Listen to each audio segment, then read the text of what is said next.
जियो politics channel पर आपके साथ जियो politics today and tomorrow Ajay Kumar Jha. नमस्ते, सत श्री अकाल, वणकम। इन्हीं अभिवादनों के साथ मैं आपके साथ अपने इस चैनल पर हूँ। आगे बढ़ूँ आपसे एक रिक्वेस्ट पहले ही कर लेता हूँ कि आप अपनी जो अपना इंटरेस्ट है इस चैनल में बनाए रखिए, सब्सक्राइब करते रहिए, शेयर करते रहिए, मित्रों के बीच इस चैनल के विषय में भी बात करते रहिए, तो हम और भी बात आगे अपनी बढ़ाते रहेंगे। हमारा आज का विषय है मोदी जी का यूक्रेन का दौरा है।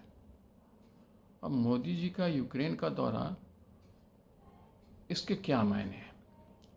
भारत के नज़रिए से देखें और दुनिया के नज़रिए से देखने की कोशिश करें तो इसके क्या इम्पैक्ट पड़ेंगे जियो पॉलिटिक्स के प्लेटफॉर्म पर। अभी हमें पता है कि कुछ ही समय पहले, एक महीना पहले, मतलब अभी जो मोदी जी गए 20, 21, 22 नहीं 21, 22 और 23 को जो उनका दौरा हुआ, भाया पोलैंड जाना था, चूँकि और कोई दूसरा रास्ता था भी नहीं, और वैसे भी पोलैंड भी तो जाना ही था मोदी जी को, तो वह हुआ। मोदी जी वहाँ जेलेंस्की से भी मिले। इसके पहले जब मॉस्को गए थे तो मोदी जी वहाँ प्रेसिडेंट पुतिन से मिले थे, काफ़ी गर्मजोशी के साथ। यह तो पता ही है कि भारत और रूस के संबंध पुरातन है, बहुत पुरातन है। लेकिन उतने पीछे अगर हम नहीं भी जाएं तो आज़ादी के बाद शुरुआत में जो कुछ खटास थी नेहरू जी को लेकर के रूस में, वो बहुत जल्द ही सुधर गया था बाद में, और रूस के साथ नेहरू जी के समय से ही स्थिति सुधरने लगी थी, काफ़ी सुधर भी गई थी। तो तब से आज तक मोदी जी के आने के बाद तक हमारे संबंध रूस के साथ बने हुए हैं, और हर ऐसे मौके पर रूस ने हमारा साथ दिया जब भारत को उसकी सख्त ज़रूरत थी।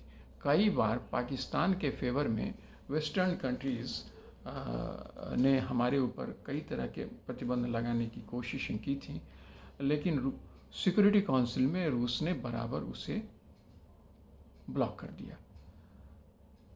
कई बार तो 5 जो वीटो एम्पावर्ड कंट्री हैं सिक्योरिटी काउंसिल में, 4 देश हमारे खिलाफ रहे, लेकिन रूस हमारे साथ सदैव रहा, उसने उसे आगे बढ़ने नहीं दिया।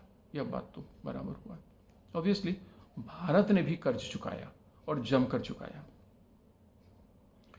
कांग्रेस सरकार ने जो यह स्थिति शुरू की थी, अल्टीमेटली रूस से संबंध बनाने का, उसे मोदी जी ने भी, हालांकि लोगों का मानना है कि कांग्रेस की बहुत सारी नीतियां ऐसा नहीं है कि मोदी जी उसे स्वीकार ही करते हो, परंतु यहाँ तो बिल्कुल साफ दिखता है कि रूस के साथ वही जरा नवाजी है, वही भाईचारा है जो पहले था, वो बीच पीरियड में था, इंदिरा जी के समय में था, और जो अभी भी है ऑब्वियसली।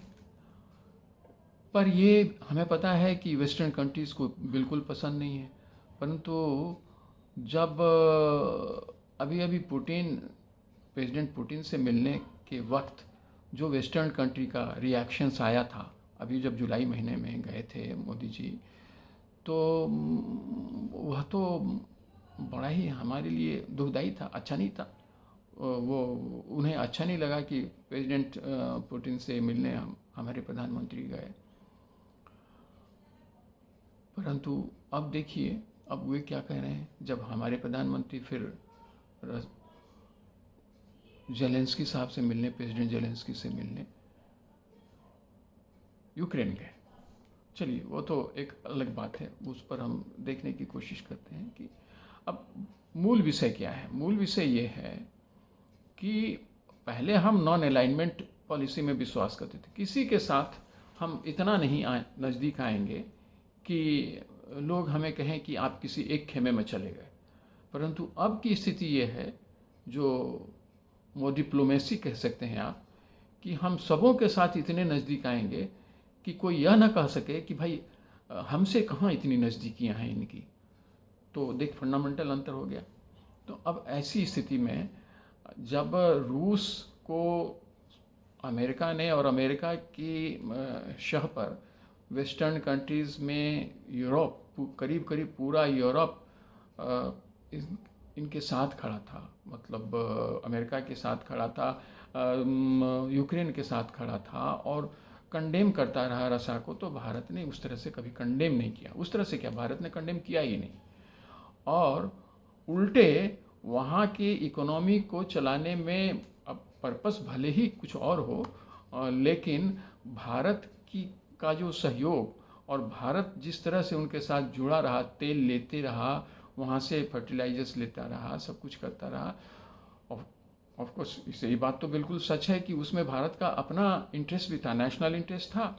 लेकिन एक बात यह भी सच है कि जब भारत रसा से तेल लेता रहा तो रिफाइंड करके उसी वेस्टर्न कंट्री को देता भी रहा, तो वो लेते भी रहे, और उसके बाद भी वो कहते रहे कि आप रसा को छोड़ दो। तो डबल स्टैंडर्ड को तो समझा ही जा सकता है।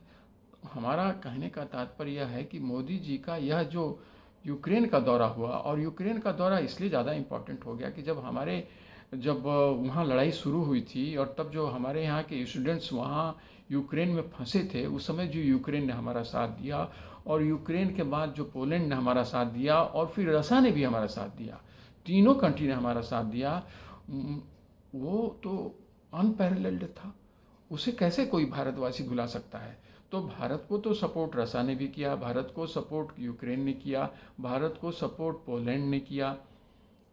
तो और यह सबों को पता है। लेकिन खैर जो हुआ, तो अब ये बात आज मैं इस तरह से देखने की कोशिश कर रहा हूँ कि पोलैंड जाने की अनिवार्यता थी, क्योंकि एयर स्पेस नहीं है जिससे कि कोई भी राष्ट्रीय अध्यक्ष या कोई बड़ा व्यक्ति वहाँ अगर जाना चाहे यूक्रेन में तो जा पाए। उसे पोलैंड के थ्रू ही जाना पड़ेगा, जो उनका एक ट्रेन है, ट्रेन वो स्पेशल ट्रेन है उनका, उसी पर सवार होकर के लोग जाते हैं। उसका स्पीड तो कम है, 10 घंटा पूरे लगता है मॉस्को पहुँचने में, यहाँ से वॉर्सो से मॉस्को नहीं, सॉरी, कीव पहुँचने में। तो ऐसे में मोदी जी भी गए, और मोदी जी वहाँ जा कर के